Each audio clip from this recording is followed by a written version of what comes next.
Live. नमस्कार। We welcome all our वीएलईज और साथ ही उन दर्शकों का जो इस प्लेटफॉर्म पे हमारे साथ आज जुड़े हैं।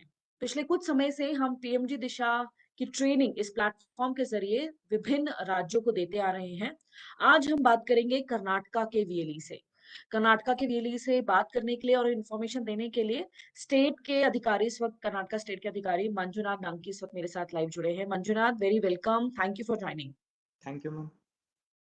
मंजुनाथ से बात करें उससे पहले हम अपने व्यूअर्स को मैसेज देना चाहेंगे कि पीएमजी दिशा, हम उन्हें बताना चाहेंगे कि पीएमजी दिशा योजना क्या है और किस तरीके से काम करती है। क्या किन बातों का उन्हें खास ध्यान रखना चाहिए, किन बातों को बिल्कुल अवॉइड करना चाहिए ताकि उनका सेंटर लगातार चलता रहे और उन्हें किसी भी परेशानी का सामना ना करना पड़े। जैसा कि नाम कहता है, प्रधानमंत्री ग्रामीण डिजिटल साक्षरता अभियान, ये एक योजना है जो भारत सरकार ने भारतीय नागरिकों को डिजिटल लिटरेट करने के लिए, डिजिटल साक्षर बनाने के लिए शुरू करी है।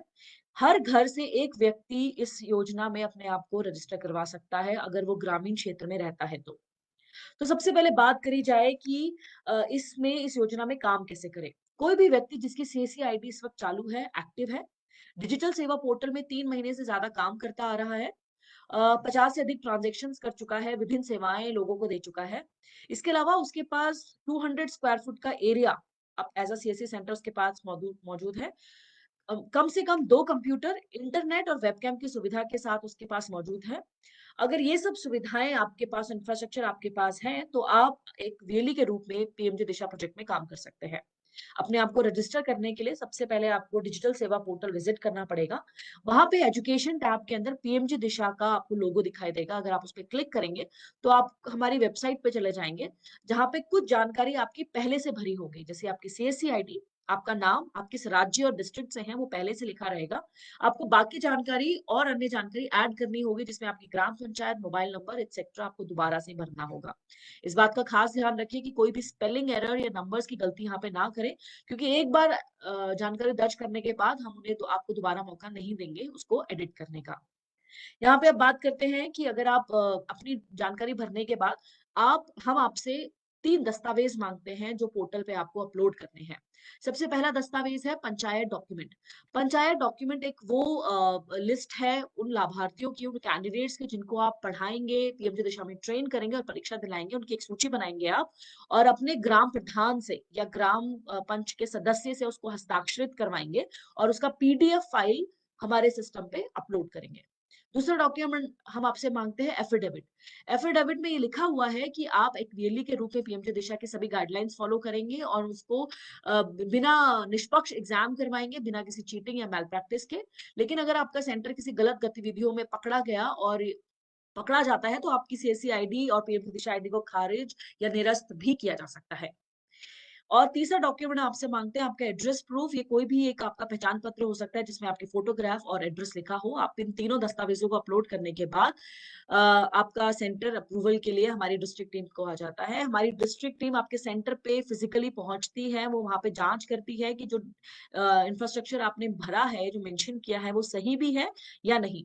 दे check whether the kind of infrastructure you have mention is correct or not, the number of computers are there or internet connectivity or electricity is there or not.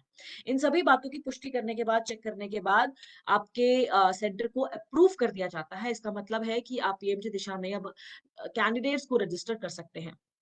To register a candidate we have few criteria with us. उसके लिए 14 से 60 साल की वर्ष की आयु के व्यक्तियों को ही आप रजिस्टर कर सकते हैं। इस बात का खास ध्यान रखें कि लाभार्थी को, कैंडिडेट को पढ़ना लिखना आता हो लेकिन डिजिटल रूप से वो इलिटरेट हो, उसको मोबाइल फोन और कंप्यूटर का ज्ञान ना हो। इसके अलावा हमारे पास इस वक्त 2 ऑप्शन है कैंडिडेट्स को रजिस्टर करने के।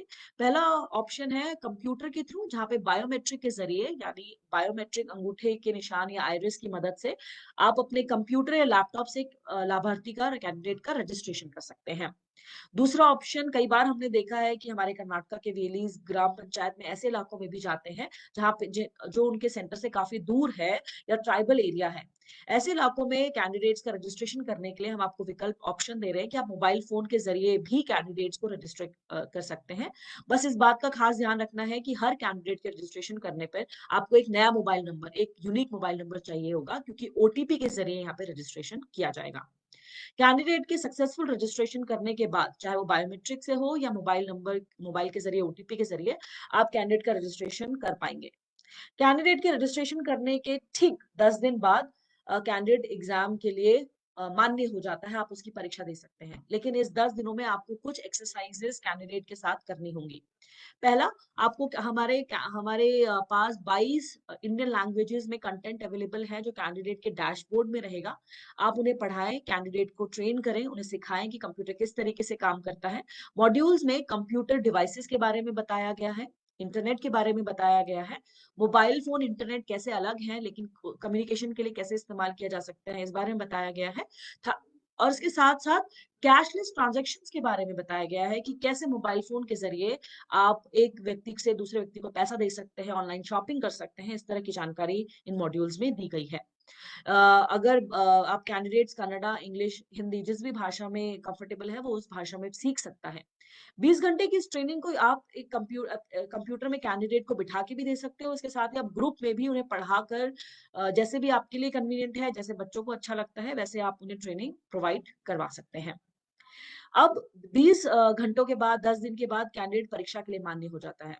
परीक्षा देने से पहले आपको कुछ खास बातों का ध्यान रखना है। परीक्षा के समय जितनी बार आप परीक्षा करवाएंगे उतनी बार आपके सेंटर पे एक इन्विजिलेटर का होना जरूरी है। अब क्वेश्चन ये आता है कि who is this invigilator, what are his और हर रिस्पॉन्सिबिलिटीज। इन्विजिलेटर वो व्यक्ति या महिला हो सकती है जिसे कंप्यूटर की बेसिक जानकारी हो, बेसिक नॉलेज हो। वो चाहे तो आपका government teacher, bank officer, post officer, कोई भी हो सकता है जो कंप्यूटर की जानकारी रखता हो। वो हर बार आपके सेंटर पे परीक्षा के दौरान मौजूद रहेगा और इस बात के चेक करता रहेगा कि आपके यहाँ परीक्षा बिना किसी चीटिंग या मैल प्रैक्टिस के हो रही है। इन्विजिलेटर का रजिस्ट्रेशन करने के बाद इस बात का ध्यान रखें कि आधार कार्ड से रजिस्ट्रेशन होता है। एक व्यक्ति का अगर इन्विजिलेटर के रूप में आधार आपके सेंटर पे रजिस्टर है तो वो व्यक्ति दूसरे केंद्र में, दूसरे सेंटर पे एज इन्विजिलेटर काम नहीं कर सकता। दूसरी एक्सरसाइज आपको कैंडिडेट की परीक्षा देने से पहले ये करवानी होती है कि आपको हमारी मेल आईडी है एक goahead@pmgdisha.mail.in, ये कैंडिडेट के डैशबोर्ड में भी दिखाई देती है कि आपको कैंडिडेट को सिखाना है कि एक मेल इस मेल आईडी पर कैसे लिखे। इस बात की पुष्टि की जाएगी इस बात से कि कैंडिडेट को मेल लिखना आता है, मेल भेजना आता है और ईमेल के जरिए वो कम्युनिकेशन कर सकता है।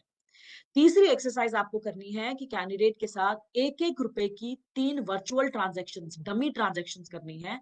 हमें इस बात की जांच करनी है कि क्या कैंडिडेट को ऑनलाइन ट्रांजैक्शन आता भी है या नहीं। अगर आप इन तीनों एक्सरसाइजेस को कर लेते हो, अब आपका कैंडिडेट परीक्षा के लिए तैयार है। परीक्षा वाले दिन आपको खास बातों का ध्यान रखना है। आपको इस बात का चेक करना है कि कैंडिडेट अपना आधार कार्ड लेके आपके सेंटर पे जरूर आए। बिना आधार कार्ड या पहचान पत्र की परीक्षा उसकी आरंभ नहीं हो सकती, शुरू नहीं हो सकती। आपके सेंटर पे आपका इन्विजिलेटर मौजूद होना चाहिए। आपके सेंटर पे इलेक्ट्रिसिटी और इंटरनेट की कनेक्टिविटी मौजूद रहनी चाहिए। आपके पास जब कैंडिडेट का एग्जाम शुरू होता है तो सबसे पहले कैंडिडेट की फोटो क्लिक की जाती है, इस बात की जांच करने के लिए कि जो पहचान पत्र और कैंडिडेट एग्जाम देने आया है वो एक है या नहीं। तो अगर कैंडिडेट की आधार या पहचान पत्र में फोटो बहुत पुरानी है तो इस बात की जांच नहीं की जा सकती कि आप अभी की शक्ल और बाद की शक्ल में जो मिलना जुलना अगर कम होगा तो कैंडिडेट को एग्जाम के लिए अप्रूव नहीं किया जाएगा। तो आपने भी देखा होगा कि आप जो कैंडिडेट रजिस्टर करते हैं उनका आधार काफी समय पहले बना है और आज वो ऐसे वैसे नहीं दिखते, उनकी शक्ल में काफी चेंजेस हो गए हैं। तो अपडेटेड आधार के साथ ही एग्जाम करवाएं। सर ढका ना हुआ हो, बड़े चश्मा ना पहना हुआ हो, किसी भी तरह का मास्क से चेहरा ढकना नहीं चाहिए।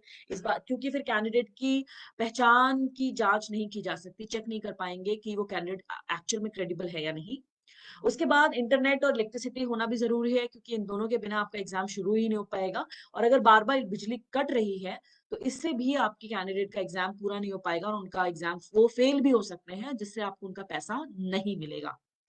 इसके अलावा कैंडिडेट को जब आप एग्जाम दे रहे हो तो कैंडिडेट और स्क्रीन के बीच में कम से कम 1.5 मीटर का गैप होना चाहिए। Candidate multiple choice questions 25 question आते हैं, 1 घंटे के समय में उसे 25 सवालों के जवाब देने होते हैं, जो मल्टीपल चॉइस क्वेश्चन, यानी एक क्वेश्चन के 4 विकल्प हैं, 4 ऑप्शन है और सही का चयन करना है। यहाँ अगर कैंडिडेट ने एग्जाम सबमिट कर दिया तो उसका रिजल्ट तुरंत हम पब्लिश कर देते हैं, कैंडिडेट पास है या फेल। तुरंत हम एक प्रोविजनल सर्टिफिकेट देते हैं और 40 से 45 दिन के बाद ओरिजिनल सर्टिफिकेट भी कैंडिडेट के डैशबोर्ड में आता है। अक्सर हमसे सवाल पूछा जाता है कि मैं अपना सर्टिफिकेट कहाँ देख सकता या सकती हूँ। तो या तो आप अपना लॉगिन करके पीएमजी दिशा आईडी में एज अ कैंडिडेट लॉगिन करके देख सकते हैं, नहीं तो आपका सर्टिफिकेट आपके डिजी लॉकर में भी है। तो हम अपने सारे वीएलई से रिक्वेस्ट करेंगे, अपने कैंडिडेट्स को जरूर बताएं कि उनका पीएमजी दिशा का सर्टिफिकेट, चाहे वो कितना भी पहले उन्होंने एग्जाम दिया हो, डिजी लॉकर में मौजूद है। डिजी लॉकर में लॉगिन करके वो अपना पीएमजी दिशा सर्टिफिकेट को एक्सेस कर सकते हैं। अब मैं आपसे उन बातों के बारे में बात करूंगी कि आपको कौन कौन सी चीजें नहीं करनी है एग्जाम के दौरान। देखिए, एग्जाम के दौरान आपका प्रॉक्टर एग्जाम रोक के सवाल कर सकता है कि दाएं देखिए, लेफ्ट देखो, राइट देखो, ऊपर देखो। तो जो भी डायरेक्शंस आपको आ रही है उनको जरूर पूरा करें, डायरेक्शंस को फुलफिल करते रहें। अगर आप फुलफिल नहीं करेंगे तो आपकी परीक्षा को खारिज या इनवैलिड कर दिया जाएगा, आपका बच्चा फेल हो जाएगा। आपको हर पास कैंडिडेट पे 300 रुपए मिलते हैं, तो आपको इस बात को ध्यान रखें कि कैंडिडेट जो एग्जाम दे रहा हो वो सारी गाइडलाइंस फॉलो करके ही एग्जाम दे रहा है। इसके अलावा मान लीजिए अगर एग्जाम के दौरान आपके यहाँ इंटरनेट या बिजली चली जाती है, तो आप कोशिश करें कि कैंडिडेट को 24 घंटे के अंदर अंदर एग्जाम में लॉग इन करवाएं। उससे क्या होगा कि आपका कैंडिडेट दोबारा एग्जाम में जहां से उसने आंसर खत्म किए थे वहां से शुरू करके दोबारा आंसर सबमिट कर सकता है। 24 घंटे के बाद आपका कैंडिडेट एग्जाम नहीं दे पाएगा दोबारा, और जो भी उसने जितने क्वेश्चंस के आंसर दिए होंगे वो उतने फाइनल सबमिट हो जाएंगे। उसके बाद वो दोबारा एग्जाम में नहीं बैठ सकता, जितने भी क्वेश्चंस के जवाब वहां पे रहे होंगे वो फाइनल होंगे, उसी पर कैंडिडेट का रिजल्ट बनाया जाएगा। तो ये तो कुछ मैंने आपको चीजें बताई हैं कि आप किस तरीके से एग्जाम करवाएंगे। अब हमारे कई वीएलईज हमसे पूछ रहे हैं कि हमारा सेंटर ब्लॉक हो रहा है या हमारा सेंटर को बंद कर दिया जा रहा है। तो हमारी कर्नाटका टीम बहुत स्ट्रिक्टली उन वीएलईज को देख रही है जो गलत काम कर रहे हैं, जो बार बार पीएमजी दिशा गाइडलाइंस को फॉलो नहीं कर रहे हैं। तो हमारी टीम फिजिकल वेरिफिकेशन से और यहाँ बैठ के भी, अपने सेंटर पे बैठ के भी आपके सेंटर्स को चेक कर रही है, और गलत पाए जाने पे आपके सेंटर को ब्लॉक भी कर रही है। तो ये तो थी पीएमजी दिशा में ध्यान देने वाली बातें जो मैं आपको बता रही हूँ। इसके अलावा डायरेक्टली बात करते हैं कर्नाटका के ऑफिसर से जो पीएमजी दिशा वहां पे देख रहे हैं। Manjunath, please tell our VLEs how what strategy you have for our VLEs, what message you want to give our VLEs in Karnataka. Over to you Manjunath. ಈಗ ನಮಸ್ಕಾರ ಎಲ್ಲ ವಿಎಲ್ಇಸ್ ಕರ್ನಾಟಕ ವಿಎಲ್ಇಸ್ಗೆ. ಈಗ ನಮ್ಮಲ್ಲಿ ಆಲ್ರೆಡಿ ಪ್ರಾಜೆಕ್ಟ್ ಸ್ಟಾರ್ಟ್ ಆಗಿ 3 ವರ್ಷ ಆಯಿತು. ನಮ್ಮ ಟೋಟಲ್ ಟಾರ್ಗೆಟ್ ಬಂದ್ಬಿಟ್ಟು 27 ಲ್ಯಾಕ್ಸ್ ಟಾರ್ಗೆಟ್ ಇತ್ತು. ಸೊ ಇಲ್ಲಿವರೆಗೂ ನಾವು ಕಂಪ್ಲೀಟ್ ಮಾಡಿರೋದು 6.5 ಲ್ಯಾಕ್ಸ್ ಮಾತ್ರ. ಸೊ ಎಲ್ಲ ವಿಎಲ್ಇಸ್ಗೆ ದಯವಿಟ್ಟು ಯಾರ್ಯಾರು ಪಿ ಎಂ ದಿಶಾ ಮಾಡ್ತಿದ್ದೀರಾ, ಓಕೆ, ಯಾರು ಮಾಡ್ತಿಲ್ಲ ದಯವಿಟ್ಟು ನಿಮ್ಮ ಡಿ ಎಮ್ಸ್ ಕಾಂಟ್ಯಾಕ್ಟ್ ಮಾಡ್ರಿ. ಪಿ ಎಂ ದಿಶಾ ಅಪ್ಲೈ ಮಾಡಿ ರಿಜಿಸ್ಟರ್ ಮಾಡ್ಕೋರಿ. ರಿಜಿಸ್ಟರ್ ಮಾಡಿಕೊಂಡು ಡಿ ಎಮ್ಸ್ ಕಡೆಯಿಂದ ಅಪ್ರೂವಲ್ ತಗೋರಿ ಮತ್ತು ಸ್ಟೇಟ್ ಕಡೆಯಿಂದ ಅಪ್ರೂವಲ್ ತಗೋರಿ. So per student registration plus ಸರ್ಟಿಫಿಕೇಶನಿಗೆ 300 ರೂಪೀಸ್ ಇರುತ್ತೆ. ಸೊ 500 ಪರ್ ಪಂಚಾಯತ್ ನಿಮ್ಗೆ ಟಾರ್ಗೆಟ್ ಇರುತ್ತೆ. ಸೊ ದಯವಿಟ್ಟು ಇದ್ರ ಲಾಭ ಪಡ್ಕೋಬೇಕಂತ ಹೇಳಿ ನಾನು ಕರ್ನಾಟಕ ವಿ ಎಲ್ ಇಸ್ಗೆ ಕೇಳ್ಕೊತೀನಿ. ಆಮೇಲೆ ಏನಾದರೂ ನಿಮ್ಮ ಸಮಸ್ಯೆ ಇತ್ತು ಮಾಡಿತ್ತಪ್ಪ ಅಂತಂದರೆ ಡೈರೆಕ್ಟ್ಲಿ ನಮ್ಮ D M D C contact ಮಾಡಿರಿ. ಅವ್ರ ಕಡೆಯಿಂದ 100%, 99 to 100% ಅವ್ರ ಕಡೆಯಿಂದ ಇಶ್ಯೂ ಸಾಲ್ವ್ ಆಗುತ್ತೆ. ಆಮೇಲೆ ಪಿ ಎಂ ದಿಶಾ ಆಲ್ರೆಡಿ ನಡೆಸ್ತಿರೋರಿಗೆ ದಯವಿಟ್ಟು ಈಗ ನೀವು ರೀಸೆಂಟ್ ಡೇಸ್ ಅಲ್ಲಿ 1 2 to 3 months ಅಲ್ಲಿ ನೋಡಿರ್ಬೋದು, ನಿಮ್ಮ ಐಡಿಸ್ಗಳು 50 to 60% ಐಡಿಸ್ ನಮ್ಮ ಕರ್ನಾಟಕದಾಗ ಬ್ಲಾಕ್ ಆಗ್ಲತ್ತವ್ರಿ. ಸೊ 50 to 60% ಐಡಿ ಬ್ಲಾಕ್ ಆಗ್ಲತ್ತವ ಅಂತಂದ್ರೆ ಇನ್ ದ ಸೆನ್ಸ್ ಏನ್ ಆಗ್ಲಿತ್ತಪ್ಪ, ನಮ್ಮಲ್ಲಿ ಫ್ರಾಡೆಂಟ್ ಆಕ್ಟಿವಿಟೀಸ್ ನಡೆಯತ್ತವ್ರಿ. ಓಕೆ, ಆಮೇಲೆ ಬರೇ ಪಿ ಎಂ ದಿಶಾ ಸಲುವಾಗಿ ಐಡಿಸ್ ಕ್ರಿಯೇಟ್ ಮಾಡತ್ತೀರಿ. ಸೊ ಅದು ಕೂಡ ಬ್ಲಾಕ್ ಆಗತ್ತದ್ರಿ. ಮಿನಿಮಮ್ 50 ಟ್ರಾನ್ಸಾಕ್ಷನ್ಸ್ ಡಿಜಿಟಲ್ ಸೇವಾ ಪೋರ್ಟಲ್ ಅಲ್ಲಿ ಆಗ್ಲೇಬೇಕು. ಸೊ ಇದು ಗೈಡ್ಲೈನ್ಸ್ ಅಂತೂ ನಿಮ್ಗೆಲ್ಲರಿಗೂ ಮೇಲ್ ಥ್ರೂನು ಬಂದಿದೆ, ನಮ್ಮ ಡಿ ಎಂ ಡಿ ಸಿನೂ ಹೇಳತ್ತಾರಿ ನಿಮ್ಗೆ. ಸೊ ಮಿನಿಮಮ್ 50 ಟ್ರಾನ್ಸಾಕ್ಷನ್ಸ್ ನಿಮ್ಮ ಸಿ ಎಸ್ ಸಿ ನಿಮ್ಮ ಡಿಜಿಟಲ್ ಸೇವಾ ಪೋರ್ಟಲ್ ಅಲ್ಲಿ ಮಾಡಲೇಬೇಕು.